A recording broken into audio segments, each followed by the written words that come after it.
Your testimony is Bob Mueller did not kick you off because of the content of your text. He kicked you off because of some appearance that he was worried about. Sure. My testimony, what you asked and what I responded to, was that he kicked me off because of my bias. I'm stating to you it is not my understanding that he kicked me off because of any bias, that it was done based on the appearance.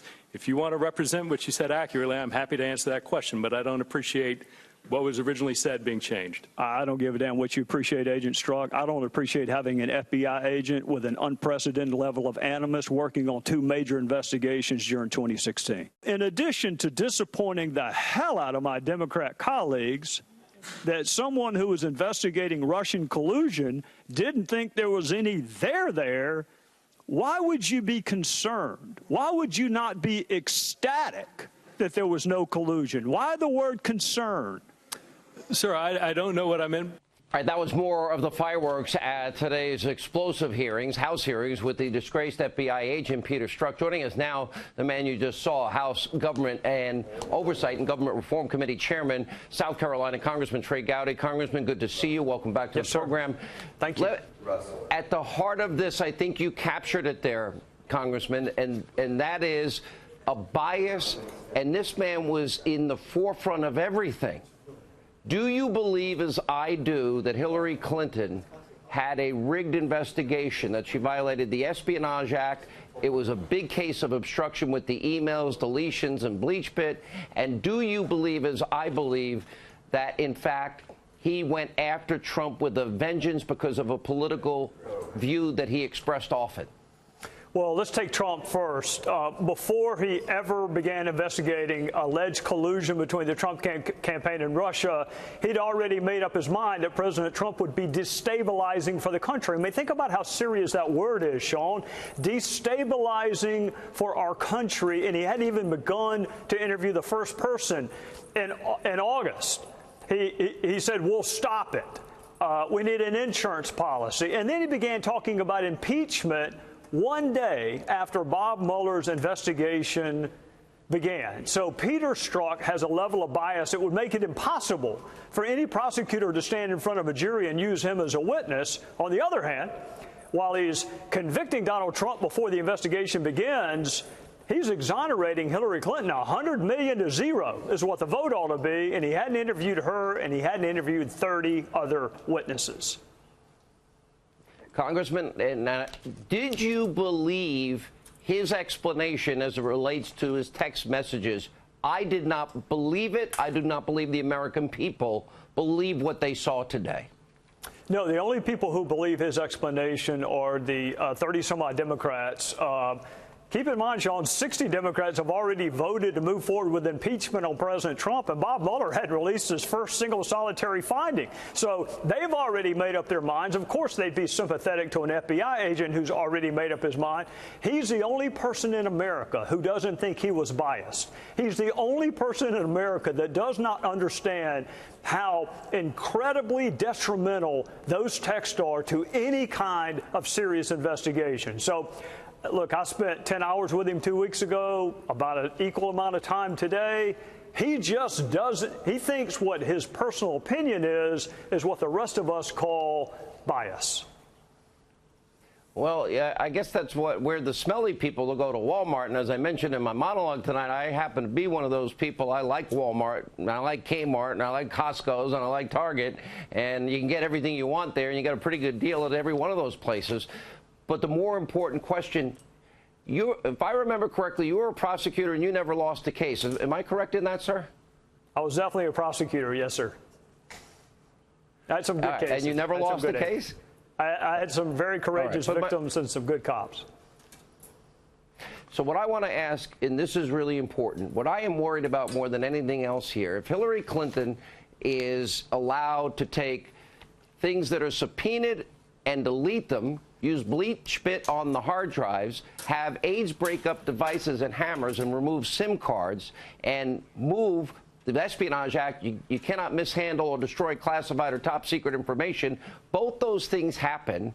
He wrote an exoneration with, of course, the FBI Director Comey in early May. They didn't interview her till July 2nd. She was exonerated on July 5th. That to me, you've been involved in these things. Do we have equal justice under the law? Do we have equal application of our laws? No, and that's what frustrates people. That's what frustrates your viewers who wonder, well, would that happen to me too? Would the director of the FBI announce my innocence before 20-some-odd interviews have been done, including my own? And keep this in mind too, Sean, they were really clear when they went into her interview. She's not going to be charged with anything unless she lies. So the mishandling of classified information, she was never in jeopardy from that, even before they interviewed her. So, look, I think everybody would like that deal, that the FBI is going to come talk to me, and the only thing I got to do is tell the truth. Yes, I robbed the bank. Yes, I kidnapped this person. Yes, I committed bank fraud. All you got to do is tell the truth, and you're going to get out of jail free. Converse that with the fact that Donald Trump, not a single solitary witness had been interviewed before Peter Strzok is promising to stop him from ever becoming president. That is a dichotomy that erodes public trust in our justice system and in our law enforcement. I'm going to have Jim Jordan on the program after, who also had a chance to question Peter Strzok today. When you add the FISA abuse questions that he was asking, I call this the single biggest abuse of power corruption scandal in American history. Let's stay on what you were just talking about.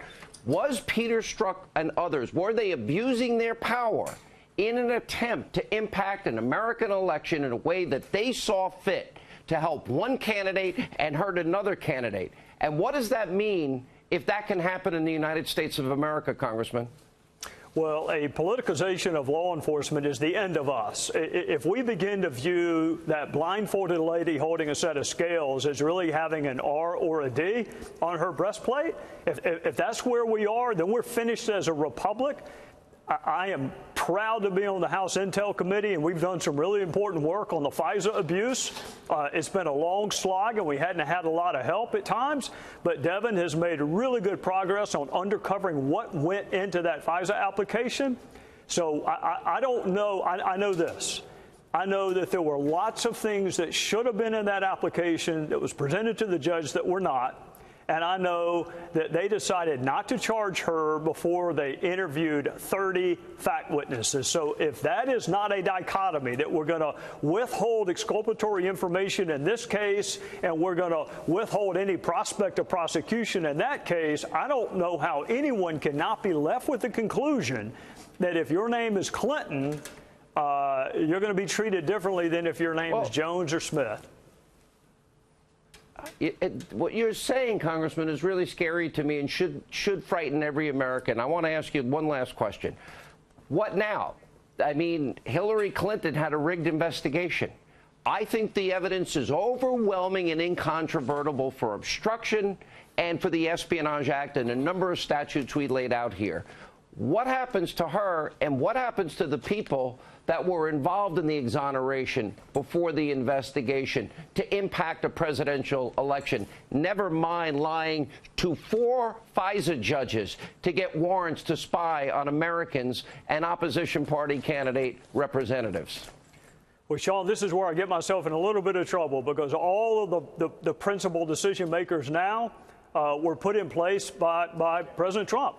Jeff Sessions, Rod Rosenstein, Chris Wray. It's no longer Loretta Lynch and Eric Holder and Jim Comey. I mean, it's our folks. So if they have uncovered systemic abuse or any potential criminality, they have an obligation to prosecute it.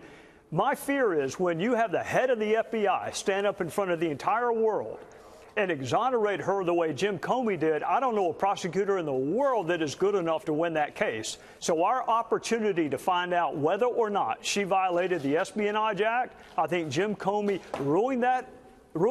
They ruined it by not interviewing her seriously, and then they ruined it by that unprecedented press conference. So we'll never know the answer to your question. All right, Congressman, profound words. I hope the American people are paying very close attention. I think you did a great job today. We have a lot of ground to cover.